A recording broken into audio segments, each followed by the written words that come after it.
Hey everyone, and welcome back to the channel. Today we're diving into one of the most incredible stories in the history of life on Earth.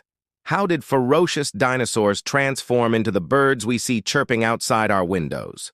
It sounds like something out of a sci-fi movie, right? But it's a real-life evolutionary epic, and I promise, it's more fascinating than you can imagine. So, let's set the scene. We're going back to the Mesozoic era, the age of dinosaurs. Picture vast landscapes roamed by giants like Triceratops and the mighty Tyrannosaurus rex. But among these behemoths, there was a particular group of dinosaurs that held the key to the future. These were the theropods, a diverse group of bipedal, mostly carnivorous dinosaurs. And yes, that group includes the one and only T-Rex. But our story focuses on its smaller, nimbler cousins. The journey from dinosaur to bird wasn't a single sudden leap. It was a gradual process, a series of small changes accumulating over millions and millions of years. Think of it less like a switch being flipped and more like a sunrise, slowly brightening until a new day dawns. And the first major clue in this story? Feathers. Now, when you think of feathers, you probably think of flight.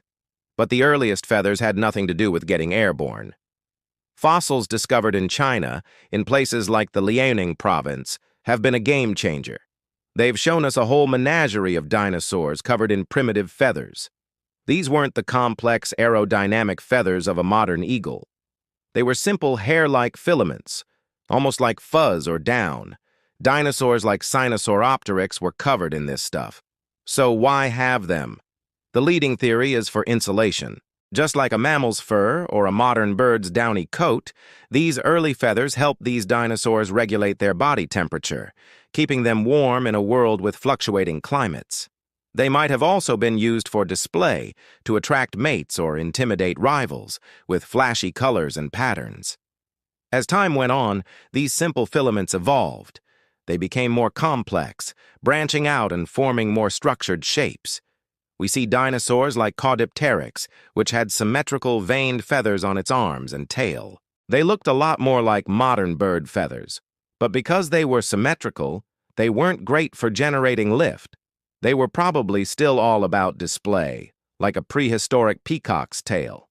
Imagine a small, fast-running dinosaur fanning out its feathered arms to look bigger and more impressive. It's a pretty cool image. This is where things start to get really interesting. A group of theropods known as the Maniraptorans, which means hand snatchers, took these feathered arms to the next level. This group includes famous dinosaurs like Velociraptor. And yes, despite what Jurassic Park showed you, velociraptors were feathered. We know this because of quill knobs found on their arm bones, which are the same anchor points for flight feathers found in modern birds.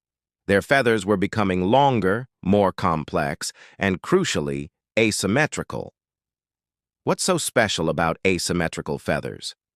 Well, they are the hallmark of flight. An asymmetrical feather has a leading edge that's narrower and stiffer than the trailing edge. When air flows over it, this shape creates an airfoil, generating lift. This is basic aerodynamics, and as these dinosaurs developed these feathers on their long arms, they were essentially developing proto-wings. So were they flying? Not yet. At least, not in the way a pigeon does. The first use of these powered-up wings might have been for what S called wing-assisted incline running. Imagine a small dinosaur trying to scramble up a steep slope or a tree trunk to escape a predator. By flapping its wings, it could generate extra traction and push itself upwards. You can actually see some modern birds, like young chukar partridges, doing this today before they can fully fly. It's a fantastic living example of a possible intermediate step. Another idea is that they used their wings to control their descent when leaping from trees, a form of parachuting or gliding that would eventually evolve into powered flight. And this brings us to one of the most famous fossils in the world, Archaeopteryx. Discovered in Germany in the 1860s, Archaeopteryx was the perfect missing link that Darwin's new theory of evolution needed. It lived about 150 million years ago, and it's a beautiful mosaic of dinosaur and bird features. It had jaws full of sharp teeth, a long bony tail, and claws on its fingers, just like a small theropod dinosaur. But it also had fully formed, asymmetrical flight feathers arranged into wings, just like a modern bird. It was the best of both worlds and a clear signpost on the evolutionary road. For a long time, Archaeopteryx was considered the first bird. But as we've found more and more fossils, the picture has gotten a little more complex. We now see Archaeopteryx not as the first bird, but as one of many fascinating transitional species. We've discovered other bird-like dinosaurs, like Anchiornis and Microraptor, that blur the lines even further. Microraptor is particularly wild. It had 4 wings, long flight feathers on both its arms and its legs. Scientists have debated how it might have flown, maybe like a biplane, or perhaps it used its hind wings for steering. It shows that evolution was experimenting with all sorts of different body plans for flight. So, we have dinosaurs with feathers, wings, and the ability to get off the ground. But what else needed to change to become a modern bird? A lot, actually. The entire skeleton had to be remodeled for efficient flight. Heavy, solid bones are not your friend when you're trying to defy gravity. So, dinosaur bones gradually became lighter and hollower. Many bones also fused together to create stronger, more rigid structures to withstand the stresses of flight. For example, the collarbones fused to form the wishbone, or furcula, which acts like a spring to help power the flight stroke. The pelvis became broader and more open. The long, bony tail of their ancestors was also a problem. It was heavy and cumbersome. Over time, it shortened dramatically, eventually becoming a stump-like structure called a pygostyle. This is what modern birds have, and it serves as an anchor point for their tail feathers, which they use for steering and braking. The snout, full of heavy teeth, also had to go. It gradually shortened and was replaced by a lightweight, versatile beak. This transition from a toothed snout to a beak happened over tens of millions of years. One of the biggest changes was in the brain. Flight is a complex, three-dimensional activity that requires incredible coordination, balance, and sensory processing. The parts of the brain responsible for vision and motor control, the cerebrum and cerebellum, expanded significantly in bird-like dinosaurs and early birds.